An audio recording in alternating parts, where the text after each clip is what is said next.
వాళ్ళతో లేనిపోని పేర్లన్నీ రాయిచ్చేసి నీ ఇష్టం వచ్చినట్టుగా నువ్వు అరెస్టులు చేయడం మొదలు పెడతా ఉన్నావు. రాష్ట్ర వ్యాప్తంగా కూడా ఇదే జరుగుతూ ఉంది. ఈ ఒక్క కేసే కాదు, ఇదే మాదిరిగానే రాష్ట్ర వ్యాప్తంగా కూడా జరుగుతూ ఉన్నాయి. పోలీసులు ఏ స్థాయికి దిగజారిపోతా ఉన్నారు అని అంటే, అటువంటి పాత కేసులలో కావాలని వీళ్ళే తప్పుడు సాక్ష్యాలు క్రియేట్ చేస్తూ ఉన్నారు. విట్నెస్లను వీళ్ళే బెదిరించి, వీళ్ళే ప్రలోభపెట్టి, వీళ్ళే తప్పుడు పేర్లు ఇరికిచ్చి, వీళ్ళే కేసుల్లోకి తీసుకొచ్చే కార్యక్రమం చేస్తూ ఉన్నారు. నేను అడుగుతా ఉన్నది ఒకటి, ఒక తప్పుడు సాంప్రదాయానికి మీరు నాంది పలుకుతా ఉన్నారు. ఇదే గన కొనసాగితే నేను చెప్తా ఉన్నా, మీ ప్రభుత్వం ఎల్లకాలం ఉండదు. మీ ప్రభుత్వం ఎల్లకాలం ఉండదు. ఒక తప్పుడు సాంప్రదాయానికి మీరు బీజం వేస్తూ ఉన్నారు. ఇదే తప్పుడు సాంప్రదాయం ఒక సునామీ అవుతుంది. రేపొద్దున మీ నాయకులందరికీ కూడా ఇదే గతి పడుతుంది. ఇదే జైల్లోనే మీరంతా కూడా ఉంటారు. ఇది కూడా గమనించుకోండి చెప్తా ఉన్నా. రెడ్ బుక్లు మీరు ఒక్కరే పెట్టుకుంటారని చెప్పి మీరు అనుకుంటున్నారేమో. రెడ్ బుక్ పెట్టుకోవడం అన్నది చాలా సులభమైన పని. రెడ్ బుక్ పెట్టుకోవడం అన్నది చాలా సులభమైన పని. నేను మనం మీ విలేకరు కృష్ణకు చెప్పి, కృష్ణ నువ్వు ఒక రెడ్ బుక్ మెయింటైన్ చేయంటే కృష్ణ కూడా మెయింటైన్ చేస్తాడు ఒక రెడ్ బుక్. నీ పేరేం పేరన్నా? రవికి చెప్పి, రవి నువ్వు ఒక రెడ్ బుక్ మెయింటైన్ చేయ రవి అని అంటే రవి కూడా మెయింటైన్ చేస్తాడు. అదే కదా ఘనకార్యం కాదు, గొప్ప పని కాదు. ఆ తర్వాత రెడ్ బుక్ లో పెట్టిన పేర్లన్నీ తీసుకొని వాళ్ళని ఇరికించడము, వాళ్ళ ఇళ్లను ధ్వంసం చేయడము, వాళ్ళ ఆస్తులను ధ్వంసం చేయడము, వాళ్ళ మీద దొంగ కేసులు పెట్టడము, ఇదే ఒక పరిపాలన కింద రాజ్యాధికారం చేయడం మొదలు పెడితే మాత్రం రాజ్యాధికారం ఎలా ఉంటుంది అని అంటే, ఇప్పుడు చంద్రబాబు నాయుడు గారి పాలన ఎలా ఉందో అలా ఉంటుంది. సూటిగా నేను ఒకటే ఒక ప్రశ్న అడుగుతా ఉన్నా. ఆ రోజు ఏం జరిగింది? తెలుగుదేశం పార్టీకి సంబంధించిన అఫీషియల్ స్పోక్స్ పర్సన్ పట్టాభి అనే వ్యక్తి ఆ రోజు సిట్టింగ్ ముఖ్యమంత్రిగా ఉన్న అప్పట్లో సిట్టింగ్ ముఖ్యమంత్రిగా ఉన్న వ్యక్తిని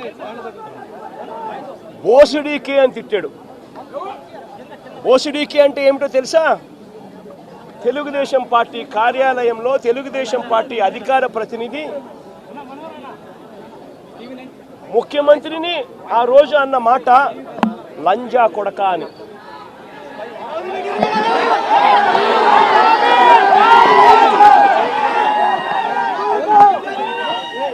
నిజంగా ఆ మాదిరిగా ఒక వ్యక్తి తిడితే రాష్ట్ర వ్యాప్తంగా ఆ ముఖ్యమంత్రిని ప్రేమించే వాళ్ళు, వైఎస్ఆర్ కాంగ్రెస్ పార్టీని అభిమానించే వాళ్ళు, రాష్ట్ర వ్యాప్తంగా ఉన్న వాళ్ళందరికీ కూడా కడుపు మండదా? ఎవరైనా చెబితేనే వాళ్ళు వచ్చి చేస్తారా? కడుపు మండిన వాళ్ళు, ఈ అన్యాయాన్ని చూడాలనుకునే వాళ్ళు, చూడకూడదు అని అనుకునే వాళ్ళు కొంతమంది తెలుగుదేశం పార్టీ ఆఫీస్ దగ్గరికి వెళ్ళి అటువైపు నుండి తెలుగుదేశం పార్టీ వాళ్ళు తప్పు చేసిందే కాక చూడాలనుకునే వాళ్ళు, చూడకూడదు అని అనుకునే వాళ్ళు కొంతమంది తెలుగుదేశం పార్టీ ఆఫీస్ దగ్గరికి వెళ్ళి అటువైపు నుండి తెలుగుదేశం పార్టీ వాళ్ళు తప్పు చేసిందే కాక ధర్నా చేయడానికి వచ్చిన వాళ్ళ మీద దాడి చేయడానికి కూడా ప్రయత్నం చేశారు. ఆ దాడి జరిగిన పరిస్థితుల్లో, ఆ తోపులాటలో, ఆ తొక్కిసలాటలో తెలుగుదేశం పార్టీ ఆఫీసు మీద కొద్దో గొప్ప రాళ్ళు పడిండొచ్చు. నేను అడుగుతా ఉన్నా, ఆ జరిగిన ఘటనను ముఖ్యమంత్రిగా నన్ను అన్నా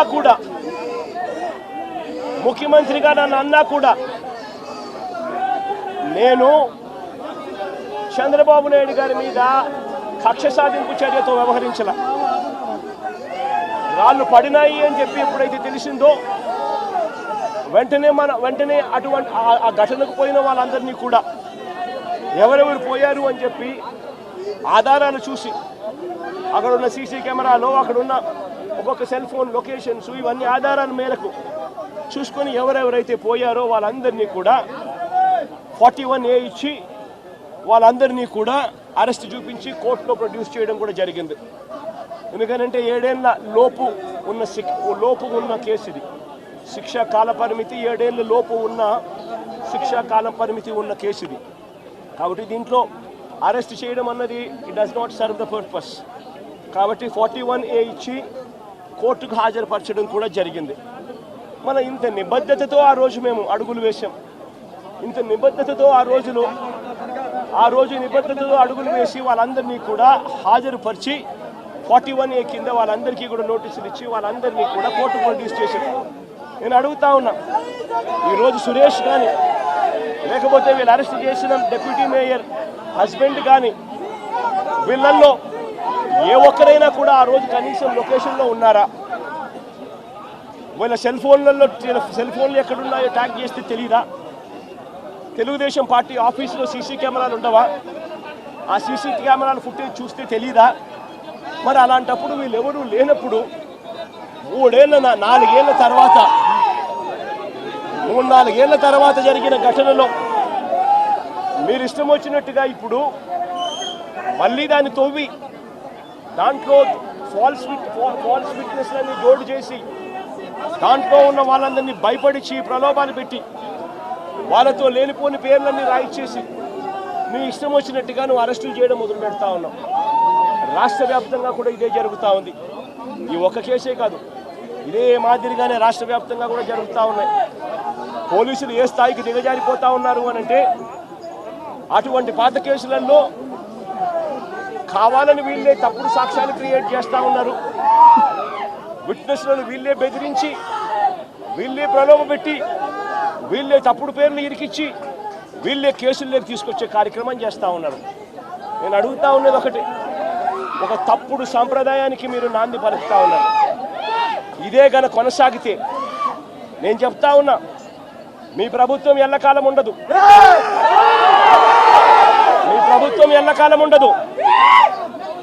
ఒక తప్పుడు సాంప్రదాయానికి మీరు బీజం వేస్తా ఉన్నారు. ఇదే తప్పుడు సాంప్రదాయం ఒక సునామీ అవుతుంది. రేపొద్దున మీ నాయకులందరికీ కూడా ఇదే గతి పడుతుంది. ఇదే జైల్లోనే మీరంతా కూడా ఉంటారు. ఇది కూడా గమనించుకోండి అని చెప్తా ఉన్నా. ఒక తప్పుడు సాంప్రదాయానికి మీరు నాంది పలుకుతా ఉన్నారు. ఒక తప్పుడు పద్ధతికి మీరు నాంది పలుకుతా ఉన్నారు. మార్పు తెచ్చుకోకపోతే మాత్రం రెడ్ బుక్లు మీరు ఒక్కరే పెట్టుకుంటారని చెప్పి మీరు అనుకుంటున్నారేమో. రెడ్ బుక్ పెట్టుకోవడం అన్నది చాలా సులభమైన పని. రెడ్ బుక్ పెట్టుకోవడం అన్నది చాలా సులభమైన పని. నేను మనం మీ విలేకరు కృష్ణకు చెప్పి, కృష్ణ నువ్వు ఒక రెడ్ బుక్ మెయింటైన్ చేయంటే కృష్ణ కూడా మెయింటైన్ చేస్తాడు ఒక రెడ్ బుక్. నీ పేరేం పేరన్నా? రవికి చెప్పి, రవి నువ్వు ఒక రెడ్ బుక్ మెయింటైన్ చేయ రవి అని అంటే రవి కూడా మెయింటైన్ చేస్తాడు. అదే కదా ఘనకార్యం కాదు, గొప్ప పని కాదు.